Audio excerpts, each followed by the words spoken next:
A 28-year-old man recounts his experience growing up in a family where favoritism has been a persistent and pervasive issue. His younger sister, Amy, 25, has always been the favored child, especially by their father, a pattern that began in their early childhood and intensified as they matured. Amy was consistently treated as the golden child.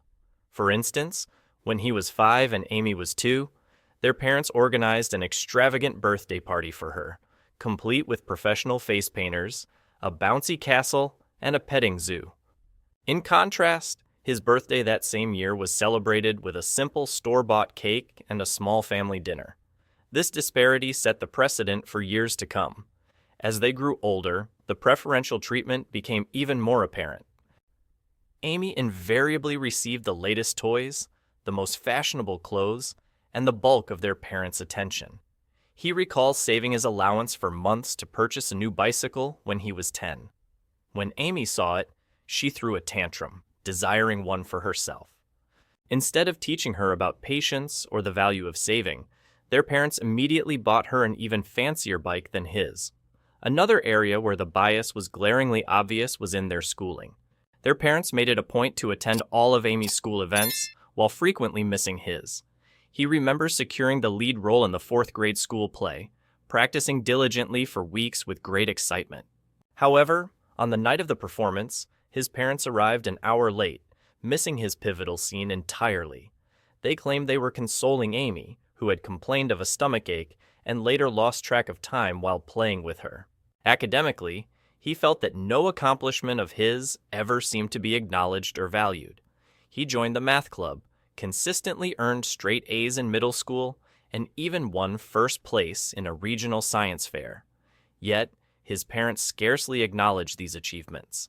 Conversely, when Amy received a B+ on a single test in her weakest subject, they threw her a celebratory dinner and bought her a new phone as encouragement. High school was particularly challenging for him. Driven by a desire for their approval, he immersed himself in numerous extracurricular activities while maintaining a 4.0 GPA. He served as the editor of the school newspaper and captain of the debate team. Amy, on the other hand, coasted through school, barely maintaining a C average and spending most of her time socializing with friends.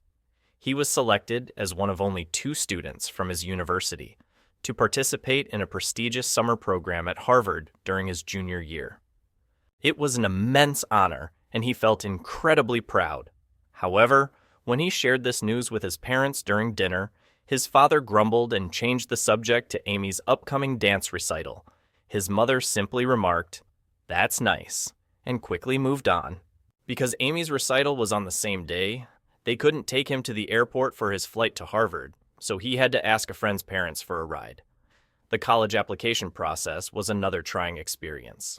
He dedicated months to refining his essays, participating in extracurriculars, and preparing for the SAT.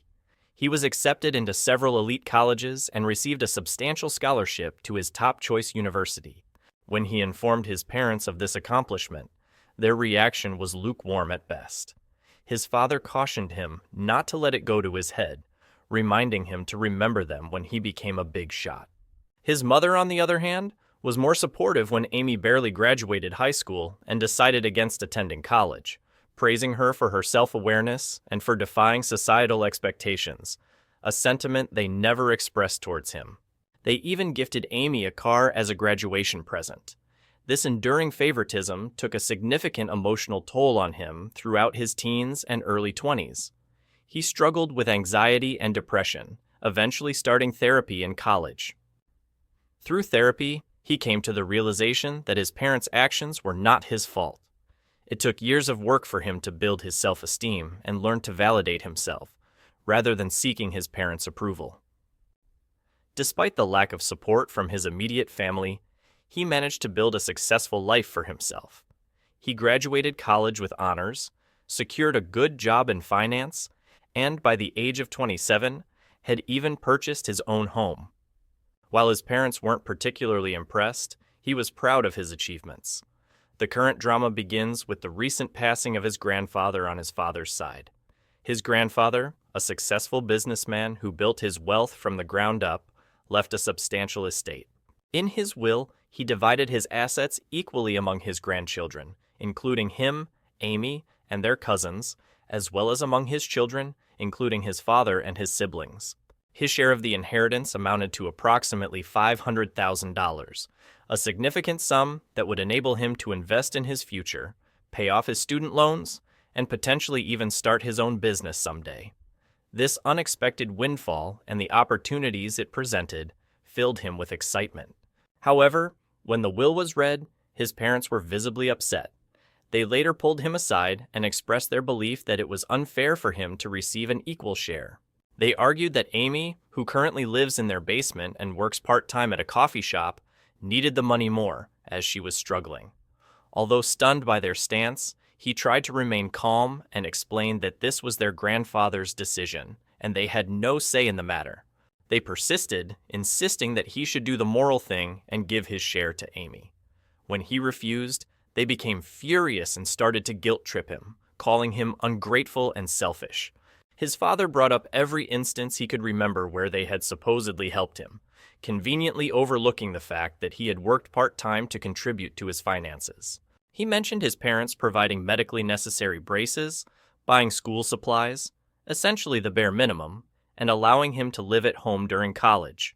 He conveniently omitted the fact that they had bought Amy a car, financed numerous shopping sprees, and continued to support her financially at 25.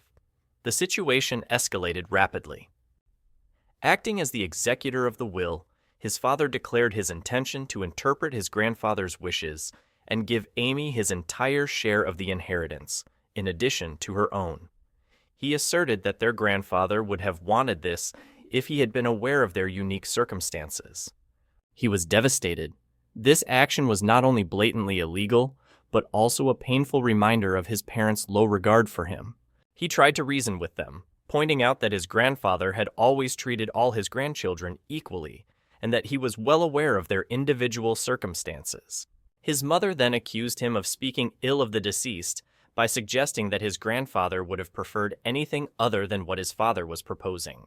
He recounted specific memories of his grandfather encouraging his academic and career aspirations, but his parents dismissed these as misinterpretations, claiming that his grandfather had privately expressed concern about Amy's future and wanted to ensure she was taken care of.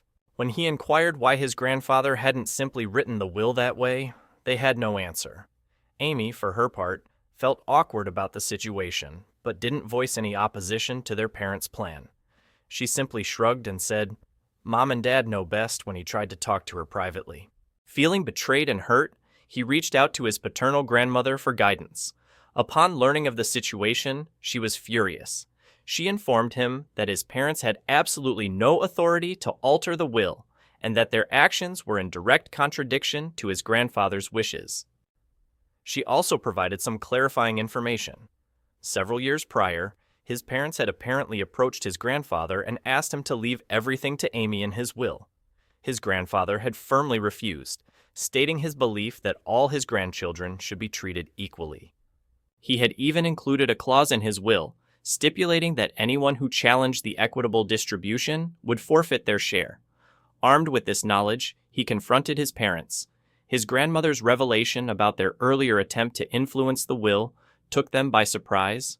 His father tried to defend their actions by saying they were only looking out for Amy's future, but he could see the guilt in their faces. His grandmother acted swiftly, contacting the other executor of the will and the attorney. She also reached out to his father's siblings, who were equally outraged by his attempted manipulation. Together, they thwarted his father's plan and ensured that the will would be executed as written. Although they are displeased with him, his parents were forced to back down. They argued that he should have kept the matter private and accused him of turning the family against them. His mother cried about how he had fractured the family and betrayed them. When his father threatened to disinherit him completely, he retorted that he had never expected anything from them anyway. Now, he's facing the dilemma of whether to accept the inheritance, knowing that his parents are threatening to cut off all communication. His father even suggested that he would not be welcome in their home if he accepted the inheritance. In a particularly cruel remark, his mother stated that his acceptance of the money proved he never truly loved them, and was merely waiting to profit from their deaths. The situation has divided the extended family. Some of his cousins are supportive, understanding the long-standing favoritism and admiring him for standing up for himself. Others believe he should have conceded to maintain peace, prioritizing family harmony over financial gain. While his father's siblings are firmly on his side, this has strained their relationship with his parents as well. Amy is caught in the middle of all this. She confided in him privately that, although she feels bad and didn't ask for this, she is not willing to challenge their parents.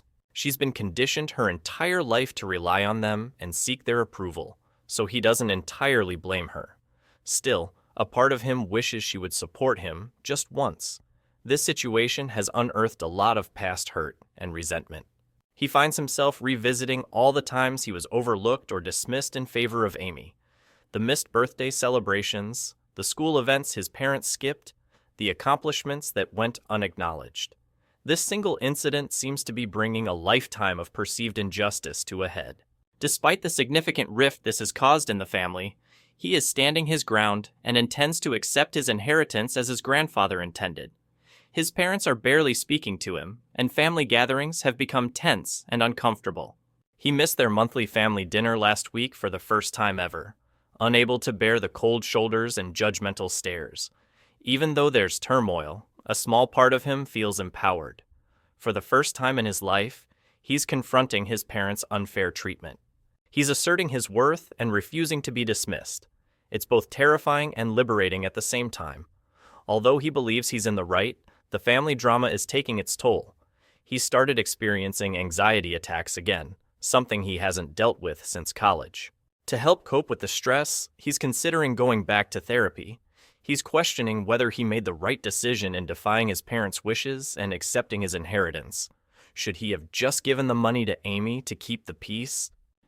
Despite the desire for peace, he's grown weary of being the family's scapegoat and fears the possibility of losing his family entirely.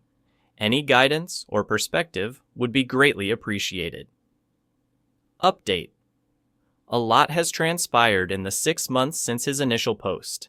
He expresses his gratitude to everyone for their support and advice, which he says fortified him during these trying times.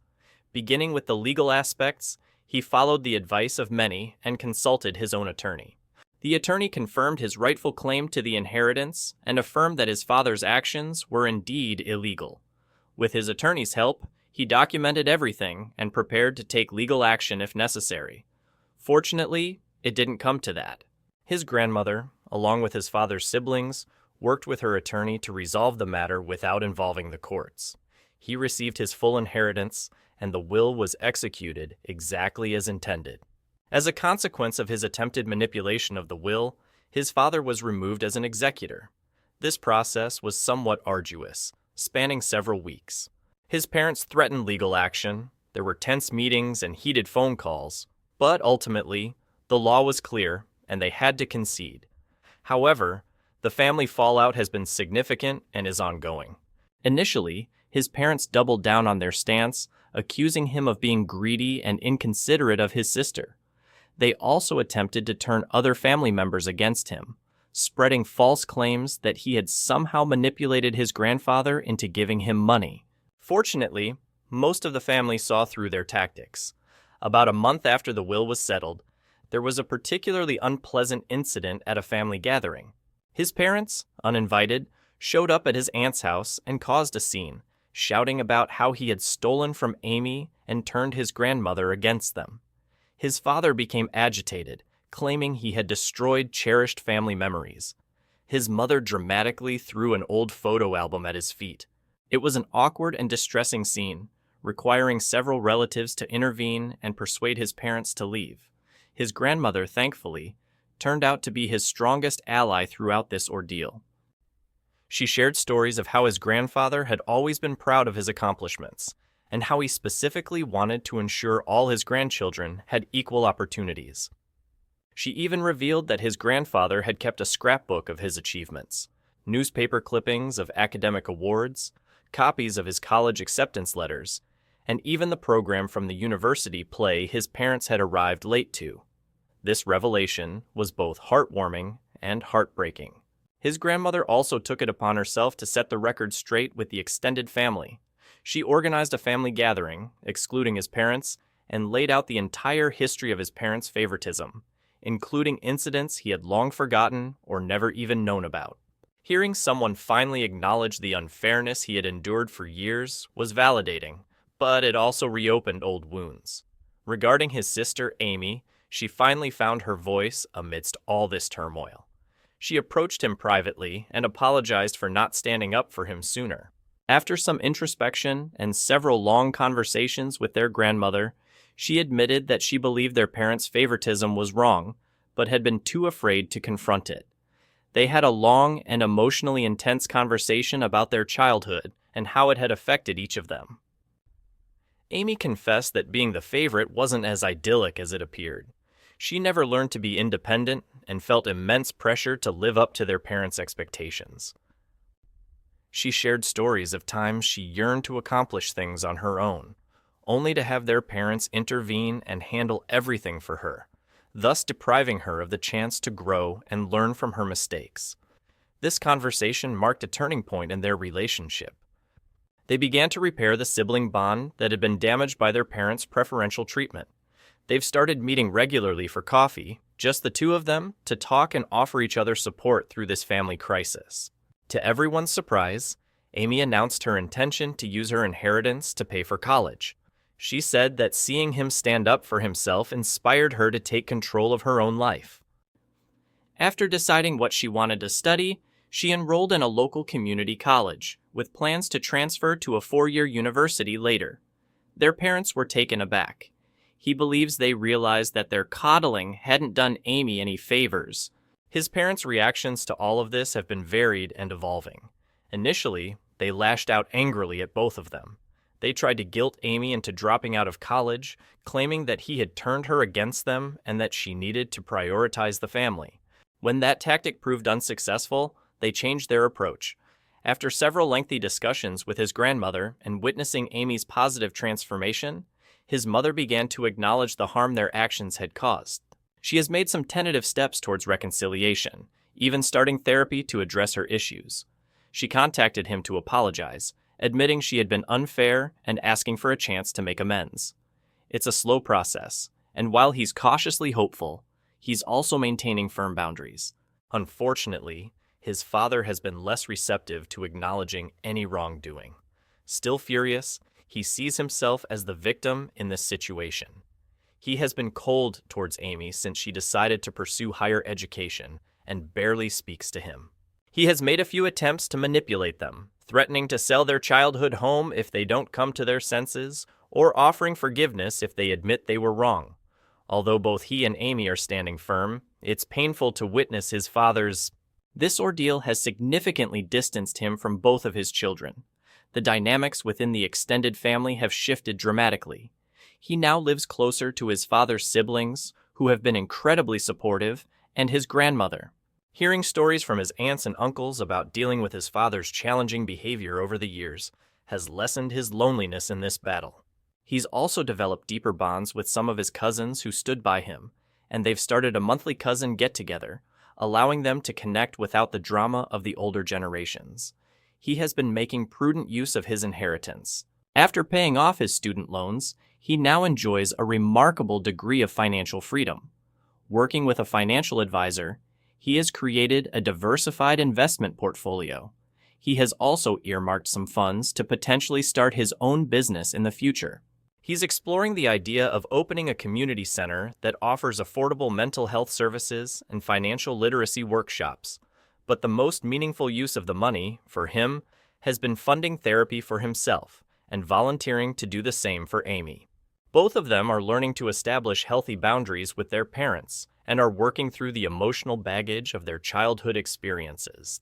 Though it's a long journey, he already feels himself growing in knowledge and the ability to overcome the effects of emotional neglect and long-term favoritism. This entire process has brought about some unexpected positive changes in his life. He now understands a great deal more about setting boundaries and advocating for himself. Although he knows he did the right thing, it hasn't been easy, and there are still challenging days. He feels proud of himself for resisting guilt and pressure. Among the most surprising outcomes has been a shift in his career path. Dealing with all this family conflict and undergoing therapy has helped him to realize his own passion for helping people. He now sees how driven he is to support others who have experienced similar family dynamics. He's currently considering going back to school to specialize in working with adult children of emotionally immature parents and to become a family therapist. He has also started volunteering at a local youth center, helping young people from difficult family backgrounds. Being able to offer the kind of encouragement and support he wished he had received as a child is incredibly fulfilling. He's even contemplating establishing a scholarship fund for children from similar circumstances, using some of his inheritance. His relationship with Amy has continued to improve. They now have a sibling day once a month, where they do something enjoyable together, just the two of them. Their hiking and picnic outing last month was the most relaxed and connected he had felt with her since they were young children. Without their parents' influence, they are gradually rebuilding their relationship on their own terms. As for his parents, things remain complicated. His mother has been trying to repair their relationship. She has been attending therapy regularly and has even begun to acknowledge some of the damage her favoritism caused. They have had a few one-on-one lunches, during which they've had some honest, albeit challenging, conversations about their past and the way forward. Though it's not perfect, progress is evident. His father, however, remains resistant to change. While he still maintains that he did nothing illegal and that Amy and he should be grateful, he refuses to be in the same room as him, resulting in him missing several family functions. Although it's hurtful, he's trying to let go of his need to force his father to see things differently or to control his reactions. For both him and Amy, their grandmother now serves as an anchor. She has been sharing more stories about their grandfather and his pride in them for standing up for themselves. She's always been a strong advocate for fairness and understanding, so she has been an excellent mediator in family discussions. The whole experience has taught him a lot of lessons about the true meaning of family. He's come to realize that sometimes the family you choose can be more supportive than the one you were born into. In addition to growing closer to his aunts, uncles, and cousins who supported him, he has also built a close-knit circle of friends who have been incredibly helpful throughout this journey. Setting boundaries and practicing self-care have also become more important to him. He's becoming better at saying no to situations that compromise his mental well-being, and he no longer feels guilty about prioritizing his own well-being. He had always delayed exploring new hobbies and interests because he was so focused on trying to win his parents' approval. To those in similar situations, he would advise not letting anyone make you feel bad about receiving what is rightfully yours, even if it causes conflict. It's okay to stand up for yourself. Although family dynamics can be complex, you deserve fair treatment. Remember, it's never too late to start building the life you deserve. Seek therapy if needed, surround yourself with supportive people, and don't hesitate to set boundaries. Your value is defined by who you are, not by how your family treats you. He wants to thank each of you once more for your advice and encouragement. It meant more than you could know during a truly difficult period. Although the road hasn't been easy, he's excited about the future and confident in the self-assurance he hasn't experienced in years.